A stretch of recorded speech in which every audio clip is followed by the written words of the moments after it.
Assalamu alaikum and welcome to Just Law on Iqra TV. I'm your host Ilyas Bulbulia and I'll be with you for the next hour. As our regular viewers are aware, on Just Law we normally discuss an area of law which is of interest to you, our viewers. Secondly, more importantly, Just Law is a live show, so whatever question that you have on any aspect of English law, please feel free to call on the number that appears at the bottom of your screen, and hopefully I should be able to assist you in relation to that.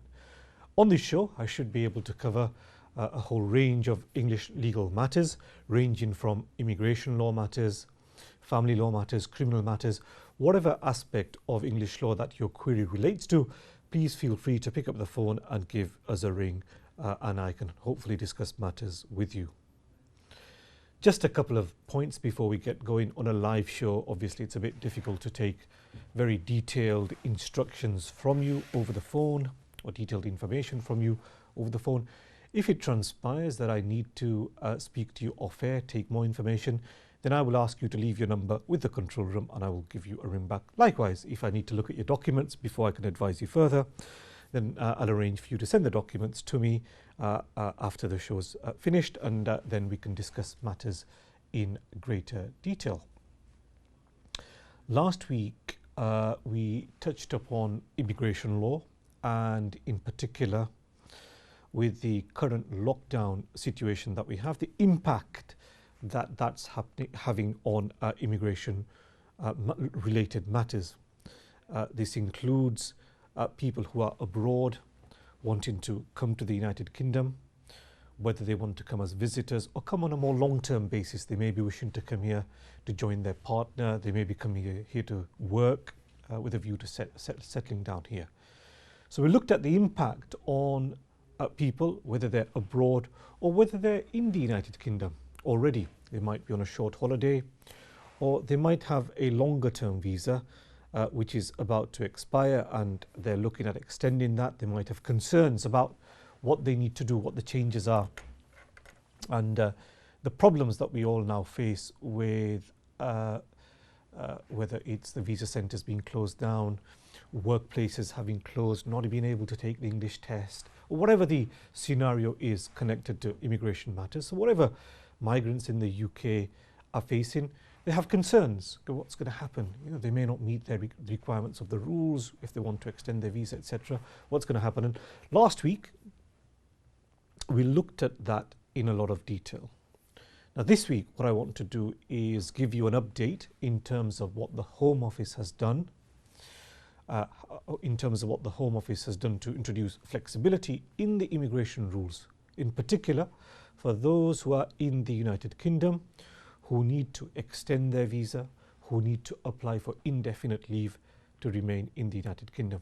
For example, if you have a spouse who's here in the United Kingdom, they might have completed 2.5 years in the UK, or they might have completed 5 years in the UK, and they're looking at indefinite leave to remain. What has the Home Office done to make their life easier? What kind of flexibility has the Home Office introduced? And that's what I want to look at in greater detail, specifically in terms of what the Home Office has done over the last week or so. Now, we get a number of calls by those people who wish to sponsor their husband or wife to come to the United Kingdom, or they might be here already and they're looking at extending their visa. And the common concern at the moment is relating to the financial requirement which has to be met by somebody who's here and who wants to extend their visa, relates to the English language requirement, because the testing centres, a lot of them are still closed, or they are opening, but the dates on which you can book a test is way ahead in the future. Or there may be other things that they need to do, but there's difficulties when it comes to extending or applying for indefinite leave. Now, one of the specific areas where the Home Office has introduced an element of flexibility relates to the financial requirement that has to be satisfied when applying for an extension or when applying for indefinite leave to remain. So if we backtrack a bit, somebody who's on a spouse visa will have a 2.5 year visa, to live in the United Kingdom. After 2.5 years, they need to extend their visa in the United Kingdom. And when they extend their visa, there's a requirement that they need to be earning a certain amount of money. Or when they apply for indefinite leave to remain, they need to be earning a certain amount of money. And it's that element which causes the greatest difficulty in the current climate. Because if you think about it, we've got this financial requirement, but many people have lost their jobs, or many people have been furloughed, or they've got reduced pay, they've had to change jobs, etc. And relating to that, the Home Office has now introduced two types of concessions, which I'll look at in greater detail after I've taken the first call. Hello, Assalamu alaikum. वालेकुम सलाम जी yes भाई भाई जी, thank you जी for Ilyas calling भाई जी मुझे मेरा इंडेफिनेट के लिए अप्लाई होने वाला हूँ जनवरी में इंशाल्लाह जी ओके ओके तो लाइफ इन यूके का मैंने पास कर दी है ओके और B1 की एग्जाम मेरी बाकी है अभी जी ऑलराइट ओके तो अभी तो सारा वो बंद है ना जी शायद मेरे को किसी ने बोला दिसंबर तक कोई ओपन नहीं होगा जी जी अभी उसका क्या है कि वो इंग्लिश वाला अभी वो स्लोली वो ओपन कर रहे हैं सो इसमें क्या हुआ कि समटाइम्स वो ऑनलाइन कहते हैं कि हाँ आपको हम डेट देंगे आप इंग्लिश टेस्ट के लिए आ सकते हैं जा सकते हैं फॉर एग्ज़ाम्पल जुलाई में मिडिल ऑफ जुलाई मगर देन व्हाट्स हैपनिंग इज के जैसे वो डेट के when you get closer to the date वो कहते हैं कि सॉरी हमको ये कैंसिल करना पड़ेगा हम आपको एक और डेट देंगे सो अभी थोड़ी सी अनसर्टनिटी है इन टर्म्स ऑफ कि व्हेन जो उसका जो टेस्ट सेंटर है ना वो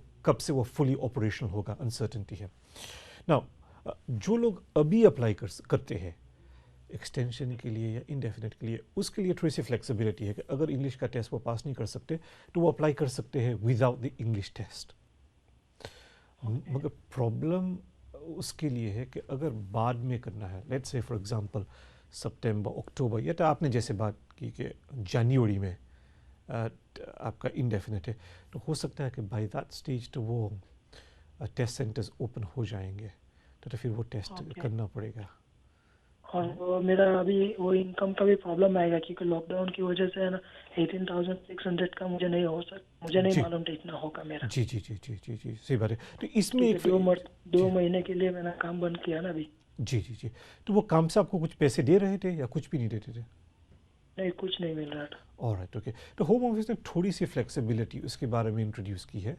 मेनली उसमें ये कहा सो अगर आप जनवरी में अप्लाई करेंगे तो आपका जो पैसे आपकी इनकम होगी जुलाई टू दिसंबर वो देखेंगे तो अगर वो पीरियड में अगर आपको फॉलो पे डाल दिया तो आपको कम पैसे मिले तो होम ऑफिस वाले ये कहते हैं कि अगर आपको कम पैसे मिले फॉर एग्जांपल 80% आपका वेज मिला तो हम क्या करेंगे आपका जो 80% वेज है ना उसको हम 100% काउंट करेंगे सो अगर किसी को फॉर एग्जांपल पहले उसकी सैलरी थी 1600 पाउंड्स की और उसका इंग्लिश उसका जो फाइनेंस है वो ठीक चल रहा था वो 600 अभी लॉकडाउन की वजह से उसकी सैलरी हो गई 1300 पाउंड्स तो होम ऑफिस ने कहा कि ठीक है अगर वो 80% ही आपको मिल रहा है तो हम उसको 100% काउंट करेंगे जो पहले जो वेज था आपका 1650 फॉर एग्जांपल 1600 जो भी है वो ऐसे काउंट करेंगे कि वो पहले का वेज आपका चल रहा है सो थोड़ी सी फ्लेक्सिबिलिटी उसने इंट्रोड्यूस की है अभी मगर मार्च में मेरे वीज़ा ख़त्म हो रही है मेरा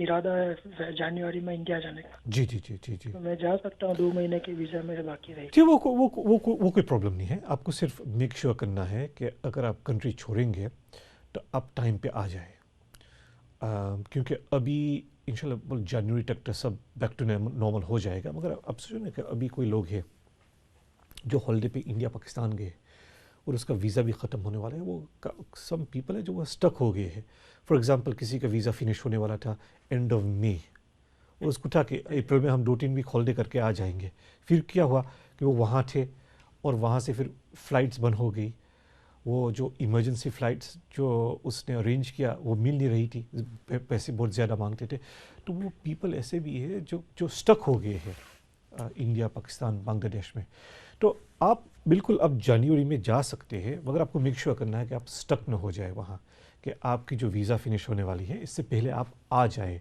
यूके में क्योंकि और B1 की एग्जाम तो चालू हो जाएगी जनवरी तक तो मुझको चालू हो लगता है जो जाएगी। हो जाएगा, अभी जो है बंद है, अभी थोड़ा सा वो ओपन कर रहे हैं, पर मुझको लगता है कि बाय अबाउट अगस्त वो फुली ऑपरेशन हो जाएंगे। स्लोली स्लोली ऐसा अभी किसी को पता नहीं है, वो कहते हैं कि अगर सेकंड वेव होगा शायद दोबारा लॉकडाउन होगा, वी डोंट नो, पर अभी तो ऐसा लगता है कि फुली ऑपरेशनल हो जाएंगे probably around July and August time, by about July and August time. So thank you so much. तो ठीक है, आप देखते रहो, अगर कोई चेंजेस होते हैं तो हम ये शो में अपडेट करते रहेंगे। जी कुछ नहीं। Thank you, thank you, thank you very much. Ji. So just before we took the call, we were looking at the concessions, the flexibility that the Home Office has introduced, in particular relating to the financial requirement which has to be met by those who are in the UK and either extending their visa or applying for indefinite leave to remain in the United Kingdom. Now, there's two particular types of concessions that the Home Office has made in relation to the 18,600 requirement. So what they've said is, first of all, that if because of the lockdown you've lost money, lost a job, etc. So what they've said is, we are prepared to look at when you apply for an extension of the spouse visa or when you apply for indefinite leave, they've said we are prepared to look at your income pre 1st of March 2020. So it would be September, October, November, December, January, February 2020. So they're prepared to look at old income as opposed to what we normally do when we apply for an extension or indefinite leave, which is to look at your previous 6 months income. So for example, if you are applying now, we're in June, I would say to you, you must submit December 19, January, February, March, April, May. You know, it needs to be up to date, the last 6 months. But what the Home Office is now saying is, okay, we appreciate that people have lost their jobs or the income's gone down. So they're saying, we will look at your pre 1st of March 2020 income. So that's the first concession. We can look at pre-old income to meet the financial requirement. And that could be for an initial application, it could be for an extension, it could be for indefinite leave to remain. The second concession, the second flexibility that the Home Office has introduced is to say that if you are relying on your current income, so your last 6 months from going back from the date of application, so if you're looking at applying now, if you're looking at December, January, February, March, April, May, and because of the effect of COVID-19, your income has dropped, let's say, to 80% of what you used to earn. A lot of people have been placed on furlough where they are getting 80% of their pay. So for example, they might have been on £1,600 a month gross. They are now receiving, for example, £1,300 a month. So there's been a 20% reduction in pay. So what the Home Office is saying on that is that, okay, your income has dropped and we will accept your reduced income and we will count that as meeting the financial requirement in any event. So in the example that I gave, if you've received gross pay of only 1,300, whereas previously you were on 1,600, they will count the income as your normal pay, so £1,600. So, you know, somebody who because of furlough can't meet the requirements would now meet the requirements. Let me take the next call and I'll return to this topic after that. Hello, Assalamu alaikum. Welcome, Islam. Ilyas, I just wanted to ask a couple of questions. Yeah, sure, fire away. Yep. Okay, so one of the questions I wanted to ask was about bank statements. Okay. So I understand that if you download them as a PDF format from your online account, they're acceptable. Just wanted to confirm that. Yeah, absolutely fine.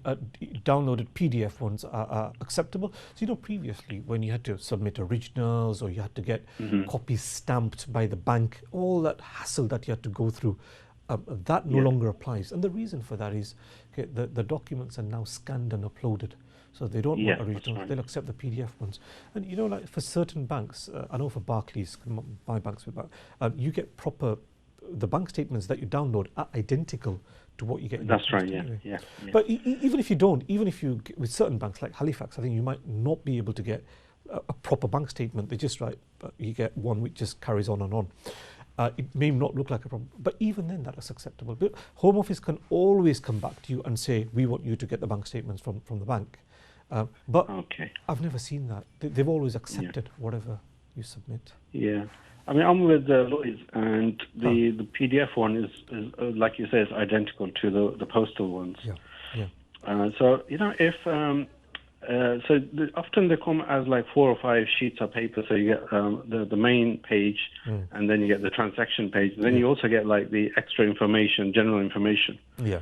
Now, would it be okay for me to remove that? Yeah, remove it. I always find that very irritating, to be honest. I mean, I keep the front sheet and where the actual transactions are, and so in 4 pages, 4 or 5 pages, there's always 1 or 2 you can bin.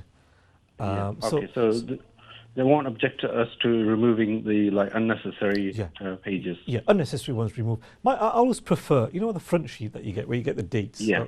I prefer to have that there, and then just transactions. So sometimes you say, oh, you've earned this amount of interest, or some kind of summary at the end. You don't. It's better, if they flow properly. So when the caseworker's looking at them on the screen, he's got the relevant stuff and not the irrelevant stuff. So I think in the same way as you, just get rid of stuff which is not relevant at all. Yeah.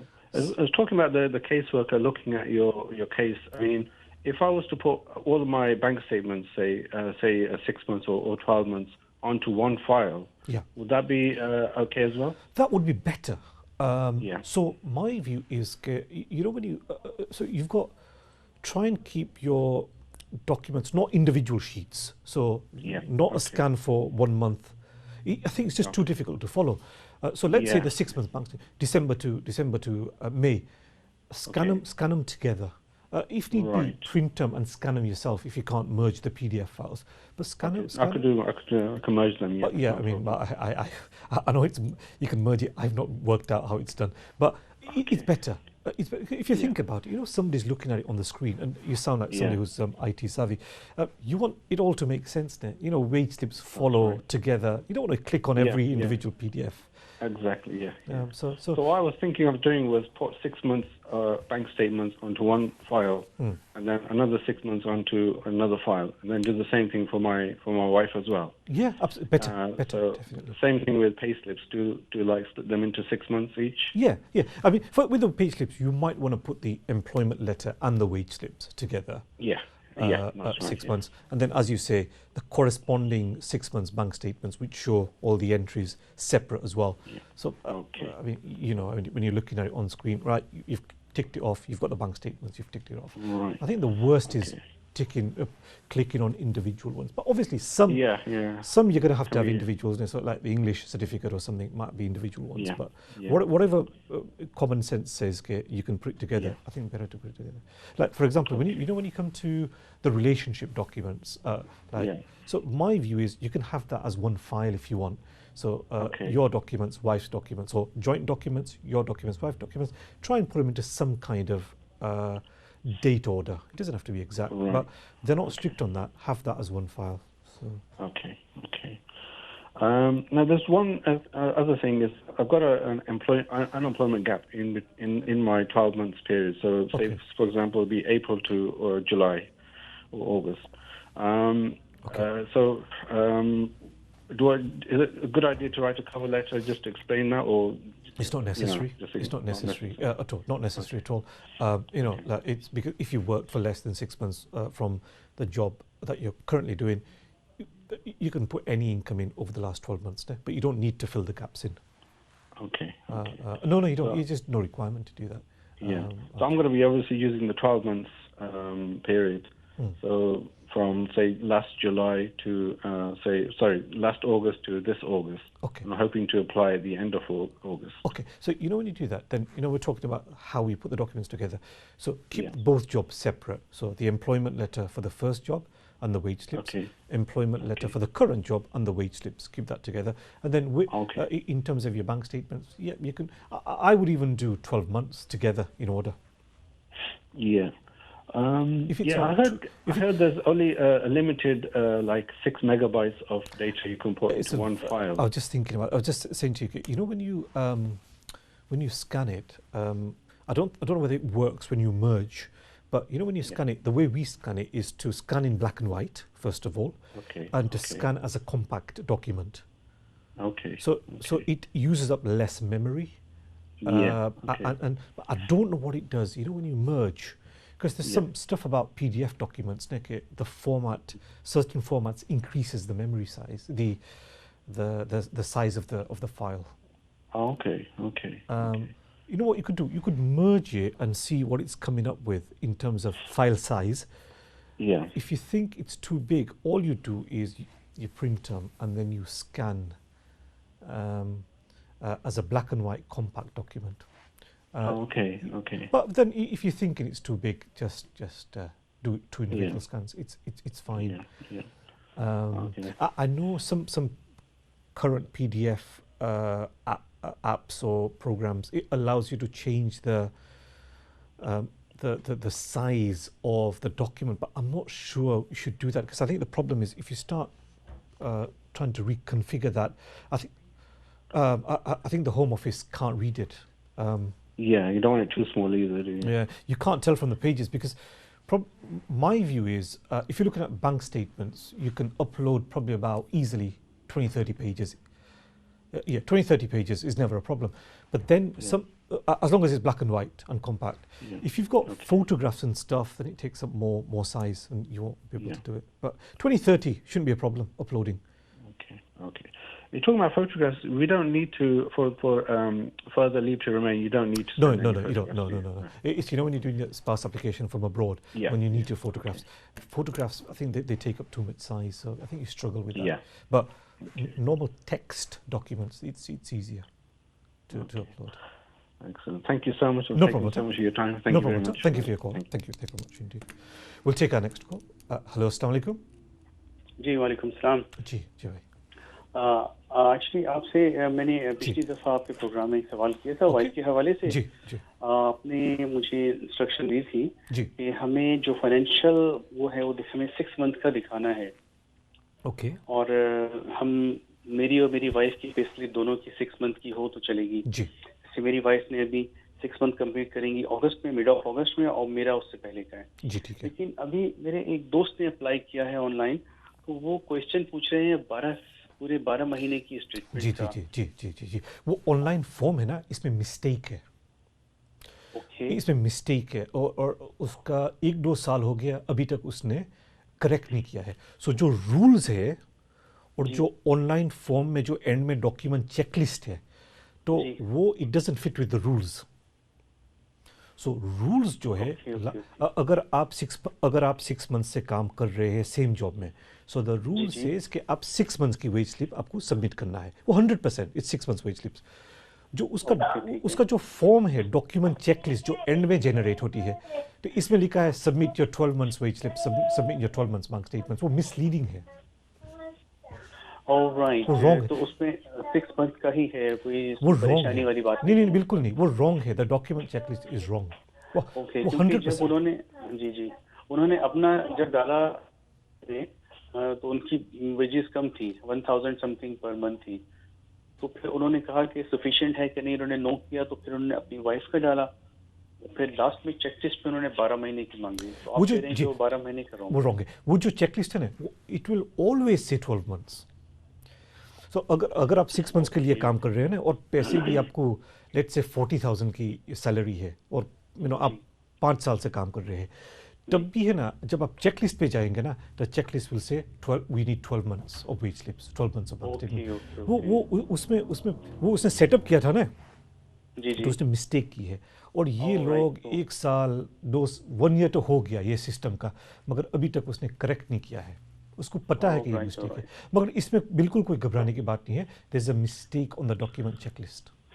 Alright. और दूसरा ये कि अभी हमने खबर सुनी थी कि उन्होंने कुछ कंसेशन दी है थ्रेशोल्ड जो है वो कह रहे हैं कि अब ना भी हो तो चलेगा, जी। और इंग्लिश टेस्ट की भी कोई रिक्वायरमेंट उन्होंने रिवोक की है। जी जी। तो इसमें है ना, जो पैसे की बात की ना आपने, तो इसमें कंसेशन है, मगर स्पेसिफिक कंसेशन है।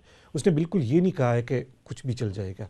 तो उसने जी, जी। दो बात की है कि अगर आपकी इनकम थोड़ी सी कम है ना, तो आप प्री 1 मार्च 2020 इनकम पे रिलाई कर सकते हैं instead of last 6 months.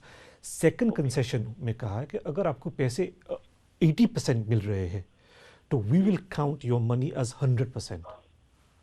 Okay okay okay. So for example, अगर आपकी वेज है 1600 पाउंड्स नॉर्मल, और फॉलो की वजह से आपको 1300 मिलते हैं, तो उसने कहा कि ठीक है, हम आपका 1600 प्री फॉलो काउंट करेंगे। सो एक कंसेशन वो किया है। इंग्लिश का उसने कहा है कि अगर आप इंग्लिश टेस्ट नहीं कर सकते तो ठीक है, आप अप्लाई करो, हम एग्जामिशन अप्लाई करेंगे। मगर इसमें प्रॉब्लम है कि वो जो इंग्लिश टेस्ट है ना, वो इंडिया पाकिस्तान में वो टेस्ट सेंटर्स बंद है, मगर यूके में खोल रहे हैं। वो डेट्स मिल रही है, वो भी मिसलीडिंग है, क्योंकि अभी मुझको पता है कि क्लाइंट्स ने जुलाई के लिए ऐसा अप्लाई, उसको डेट मिल गई है इंग्लिश टेस्ट की। Okay okay. मतलब यूके में जो इंग्लिश टेस्ट सेंटर खुले हुए हैं और उसमें जो है किसी ने अप्लाई किया तो उसको देना ही पड़ेगा।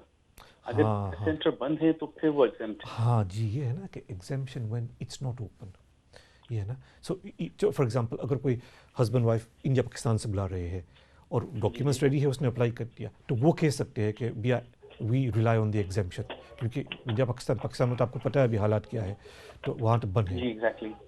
मगर यूके में they are opening the test centres, this is the problem. Okay okay, जज़ाकल्लाह, बहुत शुक्रिया। नो प्रॉब्लम है, जज़ाकल्लाह, thank you for your call के लिए। अस्सलाम वालेकुम। वालेकुम सलाम। Will take our next call. Hello, अस्सलाम वालेकुम। वालेकुम अस्सलाम। जी, थैंक यू फॉर कॉलिंग। जी जी जी, आप यो लाइव ऑन है जी, आप यू कैन आस्क क्वेश्चन। मुझे पूछना जी। था आपसे कि स्टूडेंट वीज़ा के बारे में। जी ठीक है जी। तो मुझे ये पूछना था कि अगर वो स्टूडेंट वीज़ा के लिए कोई लेडीज लड़की आती है, जी तो वो मास्टर करने के लिए आती है इधर, जी जी तो उसके हस्बैंड को भी फिर साथ वो वीज़ा देंगे, और उसका अगर छोटा बेबी है जैसे जी 1 ईयर ओल्ड, तो उसको भी वीज़ा मिलेगा? जी और उसका हस्बैंड इंटाइटल है इधर काम करने के लिए जी या नहीं? जी ठीक है। मास्टर्स कोर्स है ना, जो आप प्रॉपर यूनिवर्सिटी में ही करते हैं मास्टर्स जी कोर्स। जी जी, जी मास्टर ये कोई जी। कॉलेज टाइप नहीं होती है, प्रॉपर यूनिवर्सिटी में जो मास्टर्स करते हैं, तो उसका हस्बैंड को भी वीज़ा मिल सकती है और बच्चे को भी वीज़ा मिल सकती है। पहली बात ये है। सेकंड, जो आपने ठीक पूछा ना कि हस्बैंड काम कर सकता है, हाँ, हस्बैंड काम कर सकता है फुल टाइम। ठीक है। और जो स्टूडेंट पे आएगा तो उस पर थोड़ा सा रिस्ट्रिक्शंस है।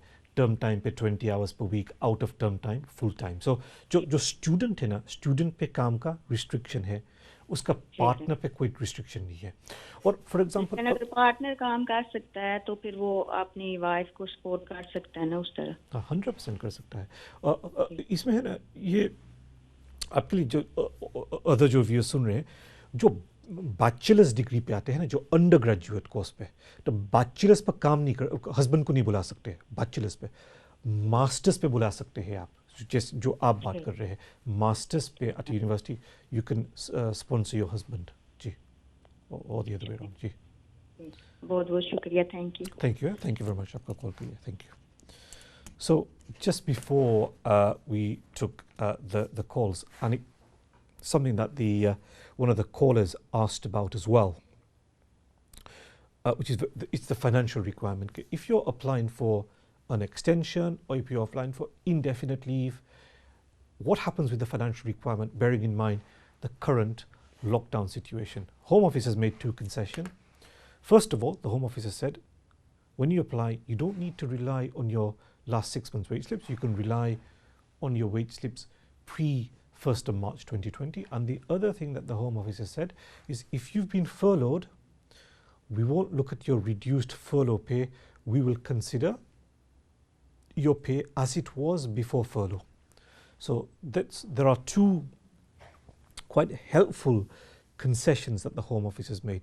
The other concession that they've made is, at the time you apply, if it's not possible for you to have done the English test because the test centers are closed, then you can apply for an exemption. Now, the other final concession that the Home Office has made in terms of family visas is that they've said, okay, if there is a particular document that we need that you're not able to submit, we may grant an exemption. It might be possible that it relates to, for example, you're not able to submit an employment letter because the employment workplace is closed. It might relate to a TB test, which you're not able to do if the applicant is coming from abroad. The problem with the flexibility or the concessions that the Home Office has made is that these concessions have been made in literally in about 4 or 5 paragraphs of text. Say, look, this is what we're prepared to do. The problem is it is quite general. There will be circumstances where it won't be clear whether the concession applies to your situation or not. So obviously the concessions that have been made, they're helpful, and that they deal with a lot of problems that people are facing at the moment in terms of finances, in terms of the English test, in terms of the TB test. A lot of those problems, a lot of the stress that the inability to meet those requirements being caused, I mean, they ease that. I mean, we now know that it may be possible to meet the requirements, but unfortunately my view is that the concessions do not give enough detail about what's acceptable. So we need to bear that in mind. There are concessions both in terms of finances, in terms of English, and in terms of other key documents which are required to be submitted, which we can't get. So there are concessions, bear that in mind. But my view is, if you feel that you may need to rely on a concession, then obviously don't risk it. It's better to take some advice on it, and then in light of the advice that you've received, submit your application at that stage. Now, that's where we are in terms of family visas. It's a concession that we've been waiting for the last 2.5 years, since 23rd of March, and it's taken the Home Office 2.5 months to make those very basic concession, which they could have made 2 months ago. But okay, it's still welcome, whatever the concessions are. Now, there are some other concessions relating to those who are in the UK at the moment, maybe on a visit visa, or maybe they are on a longer term visa. And in the next few minutes, we'll be taking a break, so I don't want to start that topic now in greater detail. We'll look at that after we come back. But there are some other concessions that have been made as well. But in terms of family visas, obviously, we now have very helpful concessions made by the Home Office. Now, just on that front, just on the family visas, on the extensions, on the indefinite leave, the key thing is, if your visa is going to expire, you must submit the application. That's my view. Now, you may not be able to progress your application much further because the visa centre where your husband or wife needs to go, or you need to go for your fingerprints to be taken, for your photograph to be taken, for your passports to be scanned, they're closed. But you should still submit the application on time. The second step, in terms of biometrics, your fingerprints, your photographs, etc., that will be done later on. That will be booked later on as well. So that's something for later. But at the moment, my view is, if your visa is going to expire, do ensure that the online application is made, the application is paid for, then you've got nothing to worry about. Then it can't be said that you're an overstayer. If your employer wants to know, have you applied? There's proof that, yes, I have applied before my visa has expired. So that key thing for family visas, I think, is key. Get your application in on time. We'll look at the other concession after we come back from our short break.